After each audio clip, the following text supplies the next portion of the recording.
Donc il y a une femme ici, vous êtes une esclave. Vous savez ce que je veux dire par une esclave, ce que la Bible considère comme une esclave. Cela peut avoir deux sens. Une esclave avec votre beauté et tout, vous vous vendez, s'il vous plaît, à des personnes très en vue. S'il vous plaît, venez, ne le cachez pas, car Jésus vous aime. Ce n'est pas votre volonté, non pas que vous êtes à la recherche d'argent, mais vous ne pouvez pas vous en empêcher. Donc s'il vous plaît, sortez, sortez, Jésus vous aime. Une esclave. Donc Jésus vous aime. Alléluia. Après avoir entendu la parole de prophétie de l'homme de Dieu, cette femme s'avance du milieu de la congrégation pour confirmer la véracité de la prophétie pour sa vie.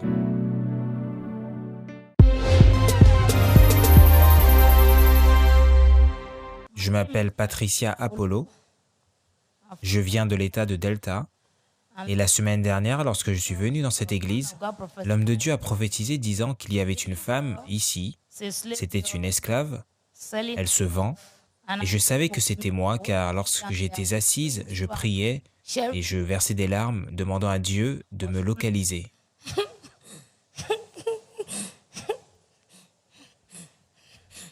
Donc, comme nous venons de l'entendre, notre sœur dit qu'elle priait durant le service de la semaine dernière afin que Dieu puisse la localiser, et immédiatement, l'homme de Dieu a donné une prophétie disant qu'il y avait une femme ici qui vivait comme une esclave, et elle savait qu'il s'agissait d'elle. Car j'ai perdu ma mère à l'âge de 12 ans, et donc, lorsque j'avais 15 ans, je suis tombée enceinte, car je venais d'entrer à l'école secondaire et je souffrais avec la grossesse, car personne ne voulait m'aider et même le père de l'enfant s'est enfui et m'a abandonné.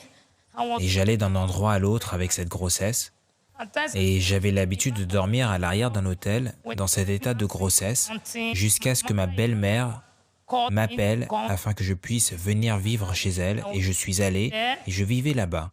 Et le jour où j'étais supposé accoucher, il n'y avait personne. Et je ne savais pas quoi faire car je devais accoucher, car j'ai juste vu de l'eau sortir de mon corps et je me suis écrié. Et donc une femme est venue et elle a dit « Oh, cette fille veut accoucher » et c'est alors qu'ils ont appelé ma belle-mère et ils m'ont précipité à l'hôpital. Et après être resté 3 jours en travail, j'ai accouché de ma fille. Après avoir accouché, après cela, le chagrin continuait. J'étais toujours aussi maltraité et j'ai alors pris mon bébé et j'allaitais toujours. Donc, mon père avait un hôtel en ce temps-là. Et de là, lorsque je suis allé voir mon père, il m'a alors chassé, me disant que je devais aller rejoindre ma mère dans sa tombe. Donc, j'avais de nombreux problèmes. Donc, j'ai alors pris mon bébé et je dormais à l'extérieur de l'hôtel, à l'arrière de l'hôtel avec le bébé. Et lorsqu'il pleuvait, nous étions là. Et ce, jusqu'à ce que j'aille vivre chez une amie. Et je suis allé rester chez mon amie. Et de là, sa mère m'a alors chassé.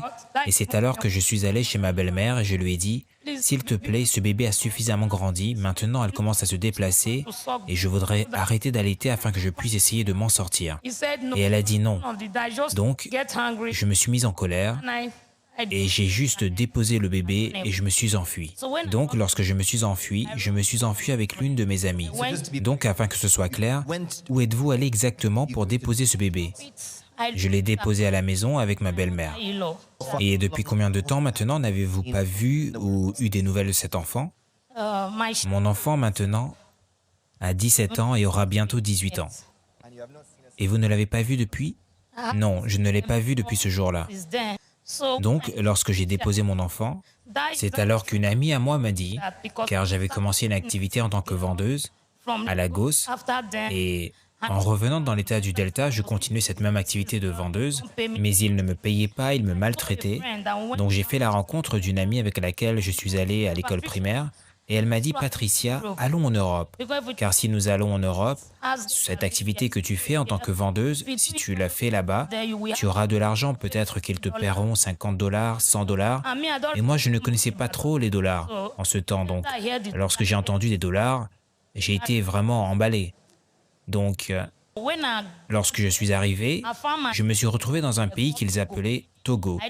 Et je ne savais pas, je n'ai pas posé de questions. J'ai dit, mais est-ce bien l'Europe, car nous sommes allés en voiture et pas en avion? Et elle a répondu que oui, c'est bien l'Europe. Donc, lorsque nous sommes arrivés au Togo, nous étions 4 filles. Et il y avait des adultes, des femmes qui sont venues et elles disaient « elles m'ont choisi, elles m'ont choisi ». Et je demandais à mon ami « mais pourquoi est-ce que tout le monde pose cette question? Est-ce que c'est bien celle qu'on a achetée? Est-ce qu'ils achètent des personnes ?» Et elle a dit « tu es ma fille ». Et j'ai dit « d'accord, mais qu'allons-nous faire maintenant ?» Et elle a dit « d'accord, tu resteras avec nous et dans 2 semaines, ils vont faire tes papiers afin que tu puisses voyager en Europe. » Et j'ai dit « d'accord, j'ai cru. » J'ai dit « il n'y a pas de problème. » Donc, lorsque nous sommes arrivés dans la chambre, cette même fille qui m'avait emmené, je ne la trouvais plus. J'étais seul. Et 3 jours plus tard, la femme m'a apporté une jupe courte ainsi qu'un haut court. Et elle m'a dit que c'est ce que j'allais porter. Et je lui ai dit non. C'est trop court pour moi, car avant que je ne sois enceinte, je faisais partie d'une chorale, et je lui ai dit non, c'est trop court pour moi, je ne peux pas porter ces choses. Et elle a répondu que je devais les porter car j'avais été vendue et qu'elle s'était acquittée de la somme et que la transaction était déjà faite. Je lui ai dit mais ils ne m'ont pas dit que j'allais être vendue. Et elle m'a dit non, maintenant tu dois travailler afin de me rembourser l'argent. Et lorsque j'ai résisté, c'est alors qu'ils ont sorti un couteau et ils m'ont poignardé au bras. Et ils ont alors fait venir cette fille qui m'avait amené ici et elle m'a dit « Tu n'as pas de choix, Patricia, tu dois juste le faire. » Et elle m'a dit « Mais au lieu de souffrir, pourquoi ne le ferais-tu pas pour gagner de l'argent ?» Et j'ai dit « D'accord. » Et c'est alors que cette femme a commencé à amener des hommes vers moi et ces hommes couchaient avec moi et la femme récupérait l'argent. Et je ne voyais même pas l'argent. Les hommes couchaient avec moi et cette femme récupérait l'argent. Et depuis 2 ans, je remboursais de l'argent et cela ne s'arrêtait pas, il n'y avait pas de fin. D'accord, et vous restiez enfermé à l'intérieur. Dites-nous combien de filles comme vous étaient dans cet endroit? Nous étions environ 10 à 12 filles dans une chambre. Et nous servions et nous travaillions pour cette femme. Donc, après ces 2 années, j'ai fait la rencontre d'une femme et je lui ai tout expliqué. Et cette femme a dit « Oh, mais tu es de l'état de Delta, cela veut dire que tu es ma sœur. Si c'est le cas, allons voir cette dame. » Et lorsque je l'ai emmenée vers la dame, elle a commencé à se disputer, lui disant « Laissez aller cette fille, libérez-la. Cela fait 2 ans qu'elle est ici sans rien. » Et c'est alors que cette femme m'a emmené au Ghana. Lorsqu'elle m'a emmené au Ghana, cette même femme a commencé à m'utiliser. Elle m'utilisait pour que je me vende. Je devais coucher avec des hommes, elle récupérait l'argent et elle avait l'habitude de m'amener vers des hommes d'origine européenne et elle récupérait l'argent. Donc dites-nous, sœur, lorsque vous êtes allée au Togo, quel âge aviez-vous à ce moment-là? J'avais 16 ans en ce temps. Et après cela, j'ai alors fait la rencontre d'un homme et j'ai tout expliqué à cet homme et cet homme m'a dit de venir et qu'il y a une activité qui me rapportera de l'argent. Il y a ce qu'ils appellent l'activité de drogue et de venir pour faire du transport de drogue afin que je puisse faire de l'argent. Et il y avait une fille que j'avais pour amie et cette fille m'a dit que ça irait et qu'elle pense que ceci serait mieux pour moi car elle aussi est impliquée dans cette même activité. Je lui ai dit d'accord, très bien, mais j'espère qu'il n'y aura pas de problème. Et elle m'a dit que non. Et c'est alors qu'ils nous ont emmenés à l'hôpital afin que les docteurs puissent nous examiner et après nous avoir examinés, ils ont alors attaché les drogues afin que nous puissions les avaler. Et après que j'ai effectué le premier transport, le premier voyage, car lorsque vous arrivez en Malaisie, la première chose qu'ils vous font, ces personnes qui viennent vous récupérer, aussitôt que vous arrivez à l'hôtel, ils confisquent tous vos documents et ces personnes couchent encore avec moi. Et donc, lorsque je suis revenu du premier voyage, car il m'avait dit que je devais recevoir 3 500 $, et lorsque je suis revenu du premier voyage, ils m'ont donné 600 $. Et j'ai demandé à l'homme, mais est-ce bien 600 $ qu'ils vont me payer finalement? Et il a répondu que le monsieur, la personne en charge, n'avait pas encore payé et que lorsqu'il le fera, ils me donneront le solde. Et je lui ai dit, d'accord, il n'y a pas de problème. D'accord, et désolé de vous interrompre, sœur, vous avez dit qu'après avoir avalé ces drogues, lorsque vous arriviez au pays de destination, qu'est-ce qui se passait ensuite? Il me donnait alors de petits comprimés et du coca, et ensuite, j'allais aux toilettes. Et à partir de là, un autre homme venait avec des gants, et il se mettait à les compter, et à les sélectionner avant qu'ils ne nous mettent dans les chambres. Donc, lorsque je suis revenu, après m'avoir payé, lorsque je suis revenu pour la 2e fois, ils m'ont dit que je devrais repartir pour une 2e fois. Et je croyais que lorsque je repartirais pour la 2e fois, ils allaient me payer, afin que je puisse voir ma fille. Mais lorsque je suis parti, j'ai été appréhendé, car j'avais mal à l'estomac et j'ai préféré tout confesser. Et j'ai dit à la douane que je transportais de la cocaïne dans mon estomac. Et c'est alors que j'ai été arrêté et j'ai passé 7 ans en prison. Après cela,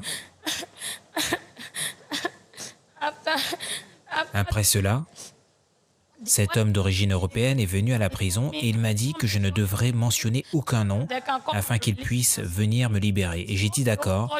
Et à travers la torture et la détresse que je traversais, je n'ai mentionné personne.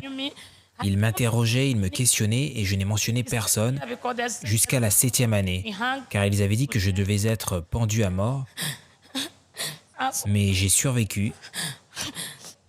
Donc, peuple de Dieu, lorsque l'homme de Dieu a donné cette prophétie la semaine dernière disant qu'il y avait une femme qui était une esclave, qui était utilisée par des gens, à travers la confession de notre sœur, nous comprenons comment elle était utilisée de façon ignoble pour détruire tant de vies, tout d'abord à travers la prostitution, puis à travers le trafic de drogue, et nous rendons gloire à Dieu qu'elle soit vivante parmi nous pour partager cette expérience comme leçon pour le monde.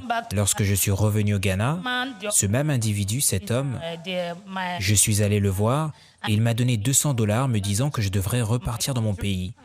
Et je lui ai dit, mais que vais-je faire avec seulement 200 $? Je lui ai dit de me donner mon argent afin que je puisse commencer une activité. Et il a répondu qu'ils ont utilisé tout l'argent pour me sortir de prison et qu'il n'en reste plus pour l'instant et que je devrais repartir à la maison et me reposer. Et c'est comme cela que je suis reparti dans l'état de Delta. Et lorsque je suis arrivé, ma mère avait 7 enfants avant que je ne parte. Et lorsque je suis revenu, 3 étaient déjà morts, les plus grands étaient déjà morts, car j'étais revenu afin qu'ils puissent m'aider, mais en vain. Donc, j'étais la plus grande des filles qui restaient à ma mère, et je souffrais du diabète, et tout n'allait pas, et il n'y avait personne pour m'aider. Donc, ce que j'ai dû faire, j'ai dû repartir au Ghana. Et lorsque je suis reparti au Ghana, j'ai juste continué cette vie de rue, et tandis que j'étais là-bas, c'est alors que j'ai eu un rêve. J'ai vu TB Joshua, et en ce temps, je ne regardais pas TB Joshua, mais j'entendais parler du nom. J'ai vu TB Joshua dans mon rêve, il portait cette même Bible rouge à la main, et j'étais parmi des personnes sales, comme dans un ghetto, et j'ai dit, regardez, c'est TB Joshua, regardez, c'est TB Joshua. Et il a dit, oh, vous ne pourrez pas recevoir votre gloire ici. Venez à la maison de Dieu et vous recevrez votre gloire. Et c'est ce qu'il m'a dit dans le rêve. Et au cours des 2 derniers mois, au cours de cette vie de prostitution, j'ai fait la rencontre de 3 hommes. Ils avaient une très grosse Jeep, et c'était des hommes forts, et ils ont dit qu'ils voulaient m'emmener dans un hôtel, et j'ai dit d'accord. Et ils ont appelé l'hôtel, et j'ai dit d'accord, il n'y a pas de problème. Et ils ont dit que l'un de leurs chefs voulait me voir, et j'ai dit d'accord, il n'y a pas de problème. Donc, tandis que nous étions en route, ils ont alors changé de direction. Et je leur ai dit, mais ce n'est pas la direction vers l'hôtel, car j'y avais été auparavant. Donc, tandis que nous étions en route, nous avons vu un véhicule de police, et ils ont fait demi-tour, et ils ont dit, oh, nous sommes désolés, nous sommes ivres, nous ne connaissons pas très bien la route, nous sommes désolés. Ils ont fait demi-tour, et je n'avais pas pensé qu'ils voulaient m'utiliser pour un rituel, et ils ont alors fait demi-tour. Et lorsqu'ils ont fait demi-tour, nous sommes alors arrivés à l'hôtel Jonchon, et j'ai dit, voici l'hôtel. Et la première chose que j'ai entendue, c'est du feu. Et j'ai regardé pour savoir, mais d'où venait le feu, je ne voyais pas le feu. Et je ne savais pas qu'ils demandaient au chauffeur de s'enfuir à tombeau ouvert. Et la vitre avant de la voiture était teintée. Donc, Dieu était si bon. Quand ils ont voulu dépasser l'hôtel Jonchon, ils sont tombés sur des vigiles et sur un van de police. Donc, l'un des hommes m'a attrapé à l'arrière. Donc, tandis qu'il me maintenait, je ne pouvais plus bouger. Et il fuyait avec la voiture. Donc, la police a utilisé leur lampe torche pour leur dire d'arrêter la voiture car ils fuyaient. Et c'est alors qu'ils m'ont vu me débattant dans la voiture. Donc la voiture de police les a alors poursuivis à grande vitesse. Et il les poursuivait. Et de là, l'homme qui me maintenait voulait prendre quelque chose à l'arrière de la voiture. Et je ne savais pas ce qu'il voulait prendre, donc je prenais sa main et je la ramenais. Car je ne savais pas ce qu'il voulait utiliser contre moi, donc je ramenais sa main.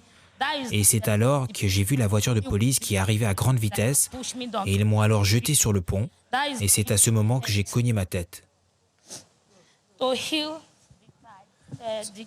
Donc, tandis que la voiture roulait à grande vitesse, lorsque les kidnappeurs ont vu la police à leur poursuite, ils vous ont alors poussé hors du véhicule et vous êtes tombé sur le pont et vous vous êtes alors grièvement blessé à la tête. Oui, oui. C'était ici et j'avais une très grosse tuméfaction. Et ils m'ont dit que je devrais faire un examen cérébral, mais lorsque je suis allé, l'argent qu'ils me demandaient, je ne l'avais pas et donc j'ai commencé à utiliser de l'eau chaude et quelques médicaments. Donc après cette expérience, sœur, lorsque vous êtes passé tout près de la mort, tout premièrement avec les spiritualistes, puis ensuite à travers cette chute hors d'un véhicule en mouvement qui a failli vous tuer, est-ce que c'est ce qui vous a finalement poussé à venir à la synagogue Église de toutes les nations la semaine dernière? Oui. Donc j'ai appelé ma petite sœur lui disant « S'il te plaît, je n'ai pas d'argent pour tous ces examens, toutes ces radios, s'il te plaît. Sais-tu ce que tu feras pour moi? Je n'ai pas d'argent maintenant. Amène-moi juste à l'église de TB Joshua, peut-être que je recevrai ma guérison là-bas. Amène-moi là-bas. » Et c'est finalement de cette façon que vous êtes venue. Donc dites-nous, sœur, la semaine dernière, tandis que la prophétie a été énoncée, dites-nous, depuis que cette prophétie a été énoncée, que pouvez-vous dire au sujet de votre vie? Quels sont les changements que vous avez observés? J'ai observé de nombreux changements dans ma vie. Je remercie Dieu pour tout. Je remercie juste Dieu pour tout. Je ne sais pas car je crois que si l'homme de Dieu peut se révéler à moi, car cela fait 7 fois qu'il s'est révélé à moi maintenant, c'est pour cela que j'ai la croyance et l'assurance que tandis que je suis ici, tout ce qui a trait à ma vie sera réglé. Donc, actuellement, je ne connais même pas ma fille. Je ne pourrais même pas reconnaître ma fille. Mon conseil est le suivant, car je sais que beaucoup de mes amis me verront et je ne connais personne qui a le même problème que moi, mais si c'est le cas, s'il vous plaît, allez juste à Dieu, car il n'y a rien à tirer de cette vie, j'ai essayé et j'étais frustré davantage. Même lorsque j'étais avec mes parents, je sais que j'étais frustré, mais cette situation était pire, car l'argent, il ne me le donnait pas à moi, il m'utilisait pour rien, pour des choses qui n'étaient pas nécessaires, sans que je puisse rien en tirer. Donc s'il vous plaît, je conseille à toute personne qui aurait le même problème que moi, de juste se soumettre à Dieu et d'abandonner de telles activités et de servir Dieu de toutes ses pensées. Amen. Nous prions que Dieu donne à notre sœur la grâce de faire de sa parole le standard de sa vie, maintenant qu'elle est délivrée et libérée de son passé, et nous croyons que le meilleur reste à venir au nom de Jésus.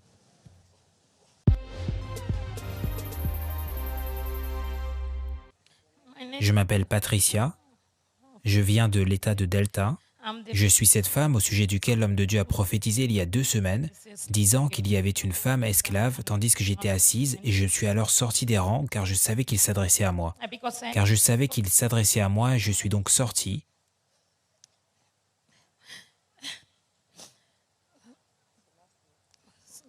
Donc, la semaine dernière, je suis venu et j'ai donné mon témoignage ici et je suis de retour aujourd'hui, car la semaine dernière, j'ai demandé à l'Église de m'aider à rechercher ma fille que j'avais abandonnée afin que je puisse me réconcilier avec ma fille, car j'ai abandonné ma fille. J'ai donné naissance à ma fille lorsque j'avais 15 ans et j'ai abandonné ma fille à l'âge de... lorsqu'elle était âgée de 2 ans. Et depuis, je n'ai pas vu ma fille car elle aura bientôt 18 ans maintenant et je ne l'ai pas vue depuis. Et j'ai imploré l'Église afin qu'ils puissent m'aider à me réconcilier avec ma fille. D'accord, donc nous avons écouté notre sœur, tandis qu'elle explique avec larmes que l'une des choses qu'elle a confessées la semaine dernière était que lorsqu'elle était très jeune, lorsqu'elle avait tout juste 15 ans, elle a donné naissance à un enfant et lorsque l'enfant avait tout juste 2 ans, à cause des conflits et des difficultés auxquelles elle faisait face, elle a abandonné cet enfant et elle n'a pas vu son propre enfant depuis 18 ans. Et la semaine dernière, elle a imploré Jésus-Christ d'intervenir dans la situation car elle n'a aucun moyen de savoir où se trouve cet enfant maintenant ou comment elle pourrait réconcilier mère et fille. Et après que le prophète TB Joshua ait délivré notre sœur et lui ait donné la parole de prophétie et a écouté à ce qu'elle a dit la semaine dernière, par la grâce de Dieu, le prophète TB Joshua est intervenu dans cette situation et il y a une jeune femme parmi nous maintenant que nous souhaiterions inviter à s'avancer, tandis que nous croyons qu'elle a 1 ou 2 choses à dire par rapport à l'expérience que sa mère vient de partager. Donc, une fois de plus, il y a une jeune femme parmi nous et nous pensons qu'il est préférable que nous l'écoutions directement. Sœur, vous êtes la bienvenue au nom de Jésus. Nous remercions Dieu pour votre vie, pour avoir honoré l'invitation du prophète T.B. Joshua à travers le Saint-Esprit, afin d'être ici aujourd'hui. Pourriez-vous, s'il vous plaît, vous présenter et nous dire la raison pour laquelle vous êtes ici? Emmanuel. Je m'appelle Faveur. Et c'est ma première visite ici à la synagogue Église de toutes les nations. Je ne suis jamais venu ici avant. En fait, la semaine dernière, l'homme de Dieu a appelé disant que je devrais venir. Et j'avais peur car des numéros différents m'avaient appelé au sujet de ma mère, donc je ne savais pas vraiment si c'était vrai. Donc maintenant, je voudrais demander à mon père, qui est cette femme qui se tient à ma gauche? Papa, s'il te plaît, qui est cette femme qui se tient ici car je ne la connais pas et je ne sais pas si elle est vraiment ma mère? Emmanuel. Cette fille qui se tient à mes côtés est ma fille. Et cette femme est la mère de cette fille. Mais elle avait abandonné sa fille et aujourd'hui c'est la première fois que je la revois. Donc nous venons de l'entendre. De la part de notre frère, il a dit que, en effet, la femme ici est bien la mère de cette jeune femme, bien qu'elle ne se soit pas vue en 18 ans, et ce n'est que maintenant dans l'Église, à travers l'intervention de Dieu, qu'elle se voit pour la première fois. Donc, sœur, nous voudrions vous poser quelques questions. Pourriez-vous partager avec nous comment a été votre vie par rapport au fait de grandir sans une mère ou sans avoir de nouvelles de votre mère? Pourriez-vous nous dire comment ceci a affecté votre vie? La vie sans une mère n'était vraiment pas facile. Il n'y avait personne pour prendre soin de moi, bien que j'avais ma grand-mère, mais elle était malade en ce temps, et elle est morte peu de temps après, et depuis, je vivais toute seule. Par exemple, je faisais des choses que je n'étais pas supposé faire car il n'y avait personne pour prendre soin de moi, il n'y avait personne pour me conseiller par rapport à la vie, donc j'ai décidé de faire tout ce que je voulais, tout ce que j'ai décidé, car il n'y avait personne pour me dire d'arrêter, que cette chose n'est pas bonne. Donc, il y a certaines choses que je ne peux pas discuter avec mon père. Et vous comprenez, par exemple, il y a certaines choses en tant que fille que vous ne pouviez confier qu'à votre mère. Ah, maman, ceci, cela. Mais je ne peux pas le dire à mon père car nous ne sommes pas si proches, car j'étais seul. Donc, peuple de Dieu, nous pouvons comprendre exactement ce que notre jeune sœur est en train de dire. En 18 ans, elle ne voit sa mère que pour la toute première fois. Elle a grandi sans cet amour ou tendresse maternelle et cela a vraiment affecté sa vie négativement. Et à ce stade, nous savons que Dieu qui a utilisé le prophète T.B. Joshua pour inviter notre jeune sœur ici parmi nous, Dieu utilisera aussi le prophète T.B. Joshua pour intervenir dans ce cas, car nous comprenons que notre sœur voit sa mère pour la toute première fois en 18 ans et que c'est une vérité difficile à accepter. Donc, à ce stade, nous allons mettre ce cas au repos et nous croyons que Dieu utilisera le prophète T.B. Joshua pour apporter une solution à cette situation au nom de Jésus. Tandis que vous êtes ici maintenant dans la présence de Dieu, que souhaiteriez-vous dire à cette jeune femme? Je suis désolé. Je suis désolé. Je suis désolé.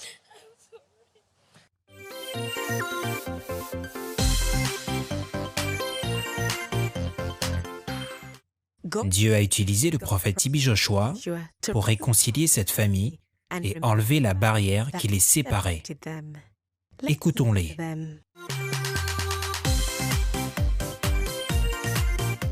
Je m'appelle Patricia. Je viens de l'État de Delta. Et qui sont ces personnes qui se tiennent à vos côtés?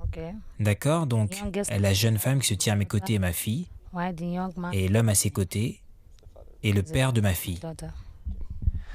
Lorsque je suis venu à la synagogue Église de toutes les nations, après que l'homme de Dieu m'ait délivré, je suis si heureuse et maintenant, il a fait venir ma fille et je me réconcilie avec ma fille maintenant.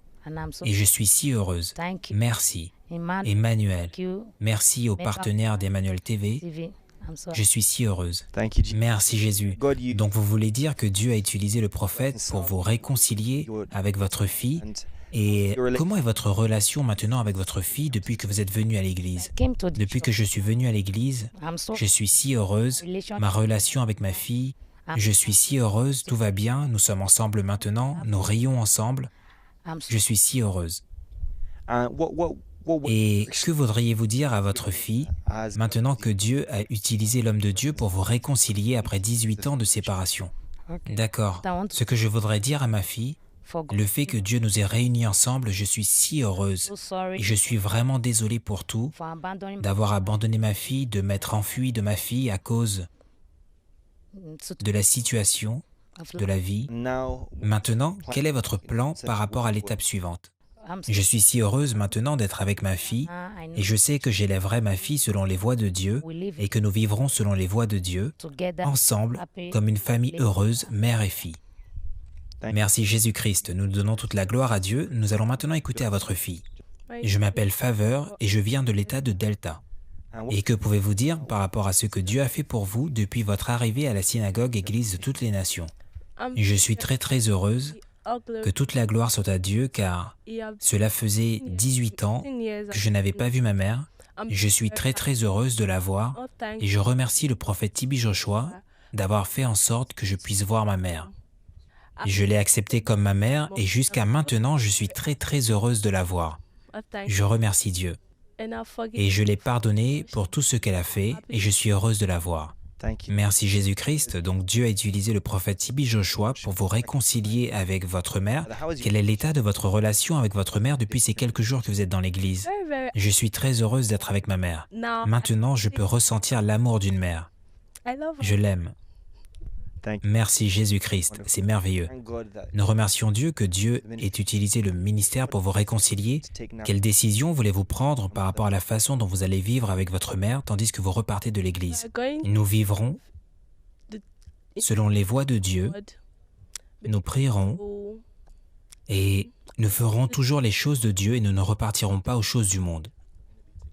Je m'appelle Lucky, je viens de l'État de Delta. Et qui sont ces personnes à vos côtés? Cette femme qui se tient à mes côtés est la mère de ma fille et la fille à l'extrémité est ma fille. Je suis vraiment heureux d'être venu à la synagogue Église de toutes les nations et le fait que je sois ici me remplit de joie. Et ce que je vois maintenant, je n'ai jamais pu imaginer pouvoir le voir un jour. Car ce que j'ai vu ici, si une personne m'avait dit que j'aurais revu ma femme, je n'aurais jamais cru. Et je remercie Dieu pour ce que l'homme de Dieu a fait dans ma vie. Et vous êtes témoin maintenant que la mère de votre fille et votre fille se sont réconciliées. Que pouvez-vous dire à ce sujet? C'est le plus beau jour de ma vie et c'est ce que j'attendais depuis longtemps. Et je remercie Dieu et Dieu veillera à ce que la mère et la fille soient ensemble pour la vie. Gloire soit à Dieu, donc vous serez heureux de les voir vivre ensemble afin de restaurer cette relation en tant que mère et fille qui avait été perdue depuis 18 ans? Oui. Gloire soit à Dieu et dites-nous, depuis que vous êtes venus à l'église, qu'est-ce que Dieu a fait pour vous? De quoi Dieu vous a-t-il délivré? Depuis que je suis dans l'église, cela fait maintenant plus d'une semaine maintenant, les choses que je faisais auparavant, je ne les fais plus et je sais que tandis que je repartirai chez moi, je ne ferai plus ces choses. Je fumais et je buvais avant, mais je sais que je ne repartirai plus à cette vie. Cela fait plus de 18 ans que je faisais toutes ces choses. Mais depuis votre venue ici, après avoir reçu la prière, vous voulez dire que l'envie et le désir de fumer et de boire de l'alcool est parti? Oui, je ne retournerai plus à ces choses. Merci Jésus-Christ, nous rendons gloire à Dieu car nous pouvons voir que Dieu a non seulement réconcilié la famille, mais a aussi apporté une complète délivrance et restauration dans tous les domaines de cette famille. Donc, peuple de Dieu, nous l'avons entendu par la grâce de Dieu, cette mère et fille ont été réconciliées après 18 ans de séparation à travers l'intervention de Dieu et nous nous réjouissons avec cette famille tandis qu'ils repartent chez eux afin de vivre heureux ensemble entre mère et fille, mais aussi avec cette réconciliation entre le père et la mère de la fille. Et nous avons un message pour vous de la part du prophète TB Joshua. L'homme de Dieu dit qu'il veut vraiment vous soutenir tandis que vous repartez maintenant pour vivre une nouvelle vie en Christ, une vie libre de toutes les douleurs du passé et de tous les comportements destructeurs du passé. Donc, de la part du prophète TB Joshua et des partenaires d'Emmanuel TV, nous sommes ici pour vous présenter maintenant ce cadeau de 300 000 naira qui est pour cette famille afin qu'elle puisse aller de l'avant et faire de la parole de Dieu le standard de leur vie. Et bien sûr, en plus de cette somme d'argent, nous leur donnons également la parole de Dieu qui est le miroir afin de rappeler à cette famille de faire de la parole de Dieu le standard de leur vie. Je suis si heureuse car je ne m'attendais vraiment pas à cela car j'étais ici pour la délivrance. Mais je suis si reconnaissante à l'homme de Dieu de m'avoir délivré et d'avoir fait en sorte que je puisse revoir ma fille que je n'avais pas vue depuis 18 ans.